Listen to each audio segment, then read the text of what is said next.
Alors, je voulais d'abord vous dire quel plaisir j'ai d'être là pour inaugurer cette belle manifestation scientifique.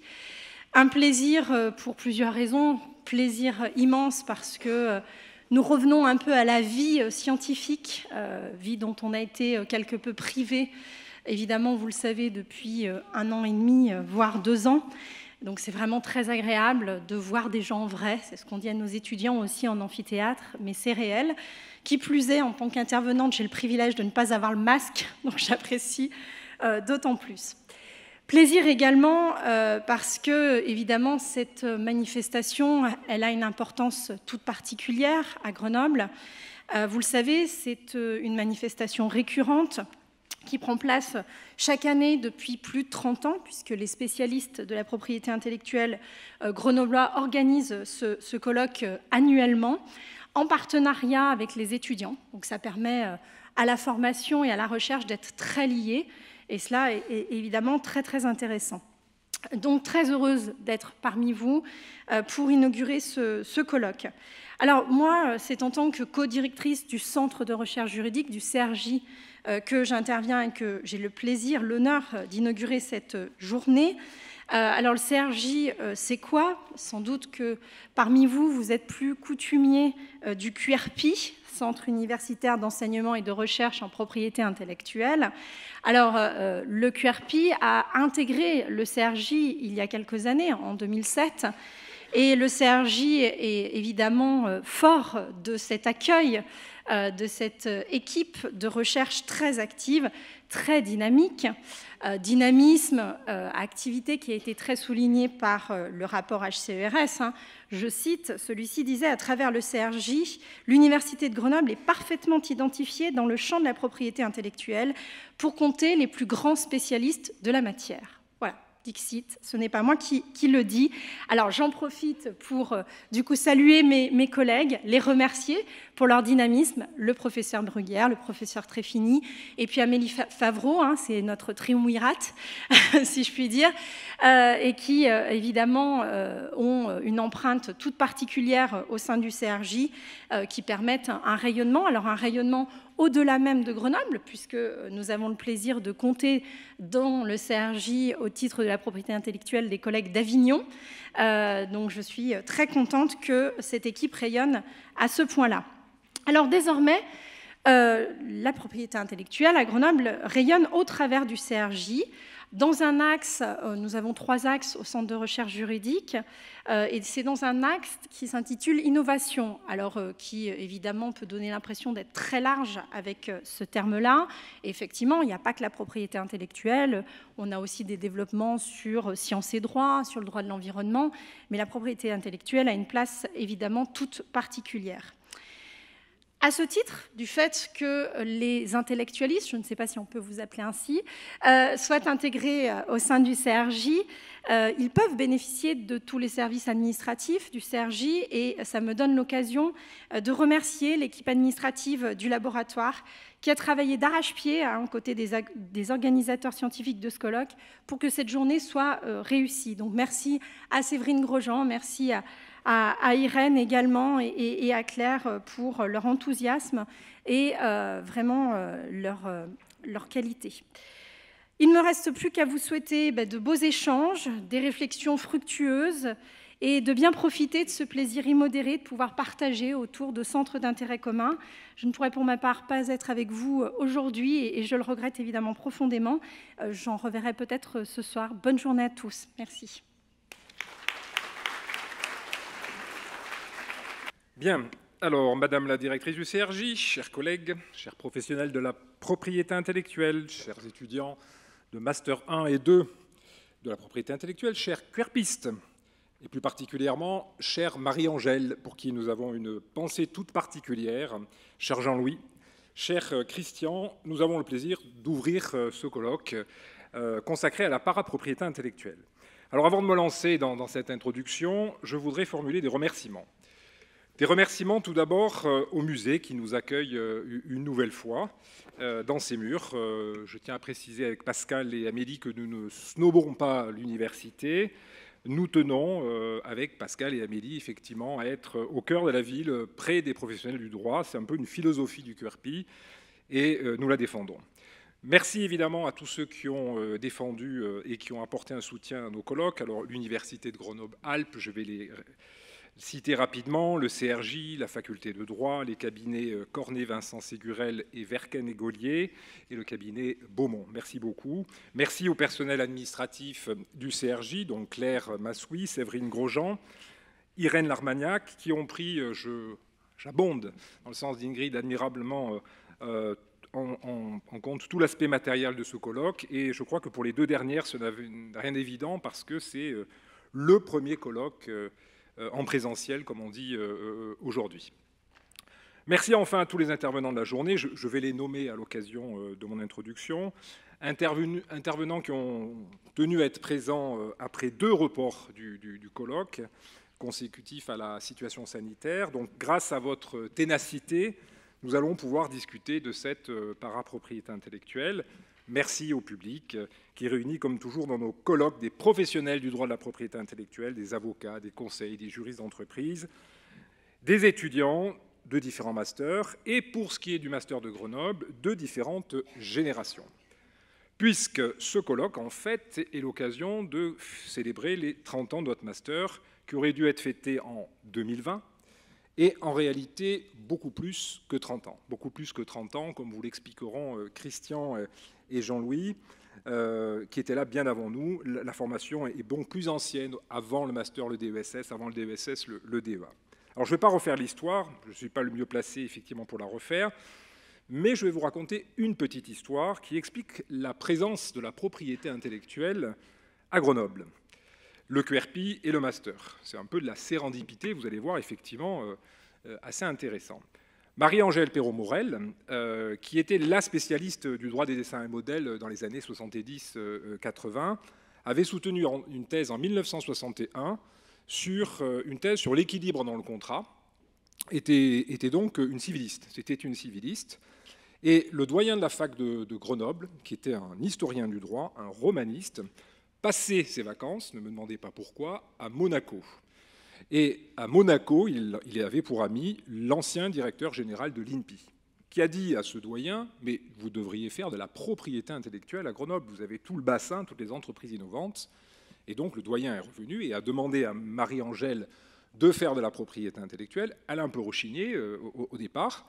Et puis par la suite, elle s'est lancée et elle est devenue, à l'époque, avec Jean-Marc Mousseron, l'une des plus fines spécialistes de la propriété intellectuelle dans les années 70. Elle a créé donc ce QRPI, qui a été une équipe CNRS, une des premières formations de propriété intellectuelle en France, je crois. Et bien la suite vous sera racontée par Jean-Louis Goutal et Christian Lestan, qui ont fortement dynamisé ce vieux master que nous avons le plaisir aujourd'hui donc de co-diriger avec Pascal. Voilà, donc je vais m'arrêter là. Vous avez compris qu'en 30 ans, si on prend uniquement ces 30 années, cela représente plus de 500 étudiants qui occupaient très souvent, donc qui occupent des postes clés dans le droit de la propriété intellectuelle, cabinets d'avocats, des cabinets de conseil, des entreprises prestigieuses, des entreprises internationales, des institutions. Et on sait que certains des étudiants sont là aujourd'hui et nous tenons évidemment à les remercier. Voilà. Le colloque de cette année a pour thème la parapropriété intellectuelle. Alors, il faut évidemment saisir cette notion, s'interroger un peu sur sa signification, la nouveauté ou pas de cette notion de parapropriété intellectuelle. Quant à l'origine de la notion, eh bien, cette formule parapropriété intellectuelle, on la doit à Pierre-Yves Gauthier, notre collègue Pierre-Yves Gauthier, suite à l'arrêt de la première chambre civile de la Cour de cassation, rendu le 10 mars 1999, et nous avons la chance d'avoir le haut magistrat qui a rendu cette décision, je vous le rappelle, qui soulignait que l'exploitation du bien sous la forme de photographie porte atteinte au droit de jouissance du propriétaire. Et notre collègue Pierre-Yves Gauthier s'était alors demandé qu'est-ce que cette parapropriété intellectuelle qui prend sa source dans le Code civil. La formule va être lancée et je me suis emparé de cette formule pour le titre de ce colloque. À vrai dire, j'aurais trouvé peut-être mieux à travers une expression que l'on attribue à Carbonnier, qui est celle de monopole parasite. Monopole parasite, que Carbonnier aurait utilisé dans un manuel de droit des biens pour décrire l'ascension des propriétés incorporelles. C'est André Lucas qui cite cette référence, notamment dans son rapport de synthèse des Juspi sur la légitimité des droits de propriété intellectuelle. Malheureusement, je l'ai interrogé André Lucas qui m'a dit qu'il n'a pas retrouvé la référence exacte. Peut-être que William nous aidera sur cette idée de monopole parasite. C'est une très jolie formule aussi qu'on aurait pu, mais ça exprime à mon avis la même idée. Alors qu'est-ce que c'est que cette para-propriété intellectuelle? Bon, para, c'est un préfixe qui vient donc du grec para, signifie à côté, en marge de. À côté de la propriété intellectuelle, donc qui s'apparente à un droit de propriété intellectuelle, mais qui a priori n'en est pas un. Je précise d'emblée que les droits de pays que je vais envisager ne sont ni la concurrence déloyale et le parasitisme économique, ni le secret des affaires. Concurrence déloyale, c'est la PRAM qui a organisé début juillet une matinée sur le parasitisme qu'elle présentait comme le succès d'année de la propriété intellectuelle. Et c'est vrai qu'on peut être étonné de voir certains plaideurs, je l'ai constaté dans ma petite pratique et dans les nombreux arrêts que j'ai commentés, mettre en avant le parasitisme économique alors qu'il possède peut-être 10, 12 titres dessins et modèles, par exemple. Il va les planquer sous le tapis et il va effectivement se faire reconnaître le parasitisme, cette captation de la valeur économique individualisée. Bon, on se dit quand même, on n'est quand même pas très très loin de la propriété effectivement intellectuelle. Alors, on le comprend bien pour le droit d'auteur, parce que dans le droit d'auteur, en fait, on ne sait pas très bien si on a l'originalité de son œuvre, et quand on a un titre, a priori, ça pourrait être différent. Mais je ne vais pas parler de concurrence déloyale, je ne vais pas parler de secret des affaires, parce que vous savez que le régime de protection de secret des affaires, c'est vraiment de la propriété intellectuelle. Je m'en suis tenu, peut-être de manière un peu trop académique, au cas, effectivement, où on était en véritable droit privatif, pas effectivement du contrat, pas de la concurrence déloyale, de la responsabilité civile. Alors, est-ce que cette parapropriété intellectuelle, elle est nouvelle ? Pas vraiment, dans le droit en général et dans la propriété intellectuelle en particulier. Dans le droit en général, on pense évidemment au quasi-contrat. Au quasi-contrat, cette obligation de compenser un avantage injustement reçu, une notion dont on sait qu'elle est difficile à saisir. Et vous savez que l'analogie avec le contrat, elle est faite plutôt en considération des effets de l'obligation, parfois des effets assez frustres. Et d'ailleurs, en matière de parapropriété intellectuelle, c'est parfois effectivement aussi un peu la même chose. Donc on a une notion difficile à cerner comme le paracontrat. On a également dans la propriété intellectuelle en particulier, et bien évidemment la thèse de Mireille Budens, que je salue et que je remercie d'être là aujourd'hui. Mireille Budens a fait sa thèse sur les quasi-créations.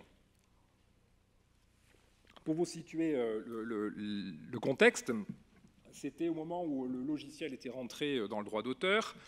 Beaucoup dénonçaient l'émiettement de la propriété intellectuelle, et Mireille Budens, dans sa thèse, nous a expliqué qu'il fallait profiter effectivement pour refouler toutes ces créations faiblement, je dirais, enfin des créations faiblement créatives sous un régime de quasi-création qui évoquait évidemment pour le civilisme le quasi-contrat. Et puis, bien évidemment, je pense à Christian Lestanc, qui va présider la matinée et qui a écrit un article célèbre sur un ancien projet de loi sur les créations réservées, ce qui était une sorte d'auberge juridique espagnole où on avait tous les anciens exclus de la propriété intellectuelle qui étaient effectivement regroupés. Donc ce n'est pas vraiment nouveau comme phénomène, mais je pense qu'aujourd'hui, cette parapropriété intellectuelle, elle n'a cessé de se développer dans le droit privé comme dans le droit public, dans le code de la propriété intellectuelle et en dehors. Alors, comment est-ce qu'on va aborder cette question ? Il faut la décrire, cette propriété intellectuelle. D'abord, il faut la mettre à plat. Il faut effectivement se livrer à une analyse détaillée des droits, le domaine, de qui elle procède, du juge, de législateur, du praticien. Et une fois qu'on aura identifié un peu cette parapropriété intellectuelle, eh bien, on va essayer de s'efforcer de saisir effectivement sa nature. En bref, je vais vous montrer que cette parapropriété intellectuelle, ça va rappeler un plan Agnès Mafroboger, a des existences multiples, mais pas nécessairement une naissance unique un plan qui va reprendre un peu effectivement le déroulé de cette journée. Alors, je commence par ces existences multiples de cette parapropriété intellectuelle, quelques exemples de manifestations, et puis je me livre à une rapide analyse. La manifestation, eh bien, on a la para-pays dans le droit privé comme dans le droit public. On l'a dans le Code de la propriété intellectuelle comme hors de la propriété intellectuelle. Dans le droit privé et dans le Code de la propriété intellectuelle, on l'a avec la PLA, on l'a avec la propriété industrielle. PLA, droit de divulgation, par exemple, des œuvres posthumes, ce qu'on appelle le droit du publicateur, article 123.4. Vous savez que la possession du support, je ne sais pas, vous avez une correspondance inédite d'un auteur dont l'œuvre est tombée dans le domaine public, fait naître un droit de divulgation. On peut effectivement analyser ça comme une sorte de droit voisin du droit d'auteur. Dans le champ de la propriété industrielle, nous avons des droits très peu méconnus, et notamment un auquel je pense, qui est le droit d'exclusivité sur les données des essais cliniques des laboratoires de médicaments Princeps, qui est un droit qui est consacré dans différents textes, les ADPIC, directives, etc. etc. Bon, qu'est-ce que c'est? Le brevet, vous le savez, porte sur la molécule d'un médicament, et ce droit d'exclusivité, dont on n'a jamais vraiment cerné la nature, porte quant à lui sur les informations sur les essais communiqués pour l'homologation. Il peut présenter un intérêt si le brevet est annulé ou expiré, puisqu'en fait, les génériques peuvent être retardés, puisqu'ils n'ont pas précisément un droit sur ces données. Alors bien évidemment, ces données, elles évoquent, mais cette fois-ci, d'un point de vue droit prospectif, les droits des propriétés sur les données, qui sont invoqués ici ou là aujourd'hui. Je pense plus particulièrement aux fortes demandes de l'industrie automobile allemande pour se faire accorder des droits sur les données industrielles, demandes qui sont encouragées par certains universitaires et qui a reçu parfois des accueils bienveillants de la part de la Commission, propositions sur lesquelles reviendra Alain Stroel, qui n'est à ma connaissance pas encore arrivé, mais que je remercie vivement de sa présence aujourd'hui. Cette parapropriété intellectuelle, elle joue également en dehors du Code de la propriété intellectuelle. C'est le cas pour le Code du sport, c'est le cas pour le Code civil. Pour le Code du sport, on a deux exemples. Le droit de manifestation de l'organisateur de spectacles sportifs, qui sera présenté ce matin par notre collègue Didier Poracchia, qui fut l'un des premiers dans une de ses excellentes chroniques dans Communication, Commerce électronique, et dans son non moins excellent droit du sport, le premier à analyser la nature effectivement de ce droit. Et cet après-midi, nous allons revenir à une discussion peut-être plus pratique, avec Julien Taïeb, qui est directeur des affaires institutionnelles de la Ligue Football Pro, et Annabelle Delex, avocate au barreau de Paris, pour discuter notamment, il n'y aura pas que ce sujet, mais de l'étendue de ce monopole de l'organisateur du spectacle sportif. Merci en tout cas à tous les trois d'être là pour présenter ce droit. Bon, il y a aussi l'article L141.5, mais là je vais passer rapidement, c'est le droit sur les signes olympiques que Pascal va effectivement analyser. Le Code du sport, et puis ensuite il y a le Code civil. Le Code civil, pourquoi le Code civil? Parce qu'on a, me semble-t-il, de la parapropriété intellectuelle qui parfois prend sa source dans le Code civil, comme le montrera peut-être Grégoire Loiseau, que je remercie sincèrement, je crois qu'il n'est pas encore arrivé, mais ça ne saurait tarder, d'être venu une nouvelle fois pour ce colloque. Il était déjà venu la dernière fois sur le colloque sur les standards, et il avait beaucoup impressionné nos collègues, et moi le premier. Donc merci Grégoire. Alors, qu'est-ce que c'est effectivement ces droits? C'est le droit sur le nom, c'est le droit sur l'image. Le droit sur le nom, c'est la fameuse séquence Bordas, Ducasse et Beau. Prenons juste l'exemple de l'arrêt Ducasse, 6 mai 2003. Vous savez, M. Ducasse est un cuisinier, il apporte son nom à une société. Cette société dépose son nom sans demander son autorisation à titre de marque. Et là, la Chambre commerciale reconnaît à M. Ducasse un droit de propriété incorporelle, c'est ce qu'elle dit bien, et ce droit de propriété incorporelle, elle le fonde sur la notoriété. Notoriété qu'on retrouve également dans beaucoup de décisions en matière de droit, en droit à l'image. Je ne vais pas donner des exemples, mais il me semble que parfois la notoriété est bien une source de propriété incorporelle qui va effectivement prendre racine dans le Code civil. Et puis enfin, dernier exemple, dans le droit public, cette fois-ci, sans marcher sur les plates-bandes de notre collègue Philippe Yolka, il y a l'exemple de l'image des biens du domaine national, 621-42.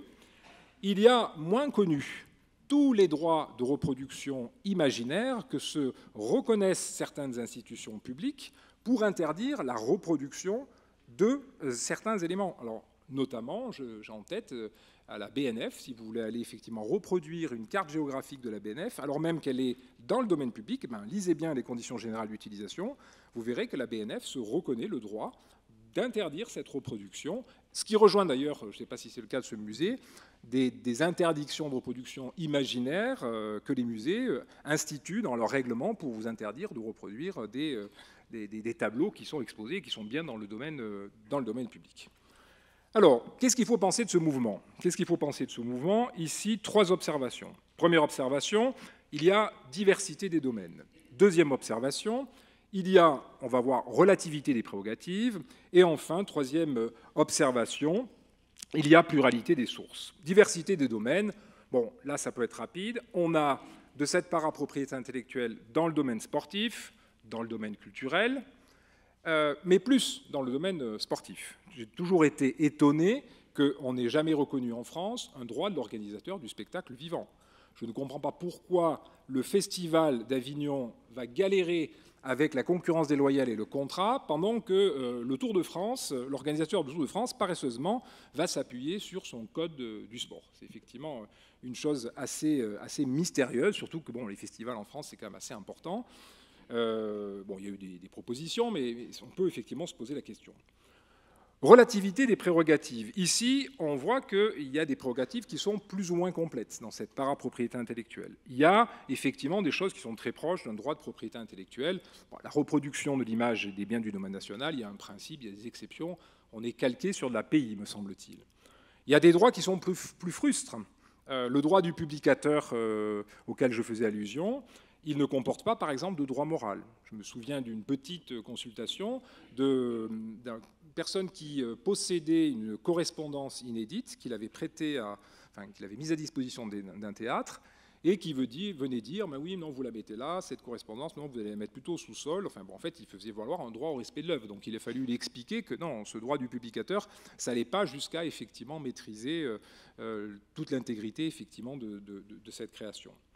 Et puis, vous avez à l'inverse des droits qui sont super puissants. Des droits qui sont super puissants. Là aussi, je parle sous le contrôle de Pascal.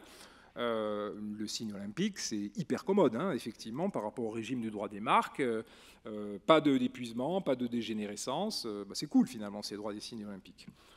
Voilà, on aurait pu prendre bien d'autres exemples. Le droit de l'organisateur du spectacle sportif, Didier nous précisera peut-être, ou Annabelle, il n'a pas de durée. Il n'a pas de durée, c'est quand même effectivement un vice fondamental. C'est quand même un peu gênant que lorsque vous allez exploiter 2 ans ou 3 ans après une manifestation, une image, qu'on vienne vous dire droit de l'organisateur du spectacle sportif. Bon, si c'est un droit de pays, il faudrait effectivement qu'il ait quand même une durée. Bien, dernière observation de qui participe en fait cette parapropriété intellectuelle. Je disais qu'il y a pluralité des sources. Il y a évidemment la loi, il y a le juge et il y a le praticien. Il a la loi, bon, ça, on a besoin de s'appesantir là-dessus. Exemple de l'organisateur du spectacle sportif 1992. Le juge, on a eu l'image des biens, à supposer que ce soit bien de la parapropriété intellectuelle. Il y a l'arrêt Première Ligue, vous vous rappelez, c'est l'arrêt Première Ligue, la Cour de justice, qui nous dit que les manifestations sportives revêtent un caractère unique et dans cette mesure originale, qui peut les transformer en objets dignes de protection, comparable à la protection des œuvres. On est en train de nous dire qu'en fait, ce n'est pas du droit d'auteur, mais ça pourrait être un droit autre. Donc c'est bien ici de la para-pays, mais de la part de la Cour de justice. Les praticiens aussi créent de la parapropriété intellectuelle. Je n'ai pas le temps de développer, mais vous avez par exemple dans le domaine du théâtre le droit de tourner. Le droit de tourner, c'est vraiment, je dirais, tout un montage contractuel qui prend sa source effectivement dans une promesse de contrat. Vous avez dans le domaine de la tauromachie des montages contractuels hyper sophistiqués pour la gestion de l'image des toréadors. Et c'est vraiment des droits de parapropriété intellectuelle qui se reconnaissent par le biais du contrat. Et ce qui est intéressant à observer, en fait, c'est que ces 3 sources, elles sont souvent mélangées. Alors, j'ai un arrêt que je trouve admirable de la Cour d'appel de Lyon, qui explique en fait cette circulation du droit entre ces trois sources. C'est à propos, donc c'était Saint-Étienne, l'association sportive de Saint-Étienne, ma chère Ingrid, qui souhaitait interdire à une radio locale de diffuser les matchs qui se déroulaient effectivement sur son terrain. Et le juge va dire que, ben oui, il est de pratique courante que les organisateurs de spectacles sportifs, notamment les matchs, se réservent le droit d'en monnayer la diffusion par radio ou télévision, que cette pratique est largement établie sur le territoire, qu'elle est consacrée tant par la doctrine que par la jurisprudence, qu'il n'est pas sérieusement contestable qu'une telle pratique, devenue une habitude, puisque exercée de façon constante depuis un certain nombre d'années, constitue un usage créateur d'un droit. Donc ça, c'est assez admirable parce que vous avez une pratique contractuelle qui a fait naître un usage. Le juge s'est emparé de cet usage, il l'a effectivement consacré, et le législateur, me semble-t-il, je parle sous ton contrôle Didier, l'a un peu effectivement consacré. Donc en fait, on a vraiment ce phénomène de circulation du droit dans ces droits de parapropriété intellectuelle. Alors pourquoi est-ce que c'est intéressant d'observer ces sources ? Parce qu'en fait, on est amené à se poser des questions. Est-ce que les praticiens peuvent créer de la parapropriété intellectuelle ? Pas beaucoup de discussions en fait en France sur cette question. Alors que, par exemple, aux États-Unis, si vous lisez la décision Google Books, il y a vraiment des discussions solides sur est-ce que des praticiens peuvent créer de la parapropriété intellectuelle. Alors même que là aussi, en France, on pourrait donner des exemples. Du côté du juge, le débat il est plus connu. On va vous dire qu'effectivement, l'API, c'est législateur, ça déroge à la liberté du commerce et de l'industrie, donc c'est lui qui doit l'organiser. Oui, mais est-ce que les choses sont toujours ainsi ? D'abord, le législateur organise mal les choses. Exemple, la durée du monopole, il n'a pas dit effectivement combien de temps ça a duré. Et puis, est-ce qu'il n'y a pas aussi ces droits de jouissance spéciale, dont peut-être l'image est une manifestation, qui viennent changer effectivement un peu la donne. Bref, vous avez compris que ces droits multiples n'ont pas vraiment une essence unique. Alors, je vais être un peu plus rapide sur le deuxième point. Cette propriété intellectuelle, donc, qui n'a pas, parapropriété intellectuelle, qui n'a pas une essence unique. Alors, est-ce que tous les exemples que je viens de développer, ils peuvent être analysés sous l'uniforme capuchon gris de la parapropriété intellectuelle ? Est-ce que tout serait de la parapropriété intellectuelle ? Je ne le pense pas. Je ne le pense pas. Je vais me livrer rapidement à une petite typologie avant de saisir la philosophie de ces droits. Concernant la typologie, en fait, tous les exemples que je viens de vous donner, on peut les regrouper en trois ensembles. Tout d'abord, il y a ce qui relève de la spécialisation du droit de la propriété intellectuelle. C'est le cas notamment des signes olympiques. Me semble-t-il, le signe olympique, c'est une spécialisation du droit des marques. Spécialisation qu'on connaît bien dans le droit. On l'a dans le droit du contrat, il y a le contrat en général, il y a le contrat de bail, il y a le bail, la cheptel, le bail commercial. Et là, c'est pareil. On a la même question, effectivement, en matière de propriété intellectuelle, avec les mêmes interrogations. Pardon. Est-ce que ça ne va pas modifier toute la substance du droit commun ? Question assez classique. Donc, la spécialisation des droits de propriété intellectuelle. Il y a aussi un phénomène d'imitation du droit à la propriété intellectuelle. Phénomène d'imitation, c'est à mon avis le cas de l'organisateur du spectacle sportif. C'est aussi le cas, me semble-t-il, de l'image et du nom, même si ça prend sa source dans le Code civil. Quand on considère la notoriété, je regrette, mais la notoriété, c'est quand même particulièrement développé effectivement dans le droit de la propriété intellectuelle, et on voit bien comment l'image se construit en regardant un peu, en louchant un peu du côté du droit de la propriété intellectuelle. Donc spécialisation. Enfin, il y a l'épisode sur l'image des biens. L'épisode sur l'image des biens qui pourrait être analysé en fait plutôt comme une exaltation du droit de propriété du Code civil, en ce sens qu'il n'y aurait ni spécialisation de l'API, il n'y avait pas de droit de pays effectivement ici, ni imitation du droit de propriété intellectuelle. Me semble-t-il, il ne s'agissait pas de jeter la pierre dans le jardin du droit d'auteur, mais simplement peut-être une exaltation à la fin du siècle dernier du droit de propriété. On verra effectivement ce que nous dit notamment Jean-Pierre Gridel sur cette question.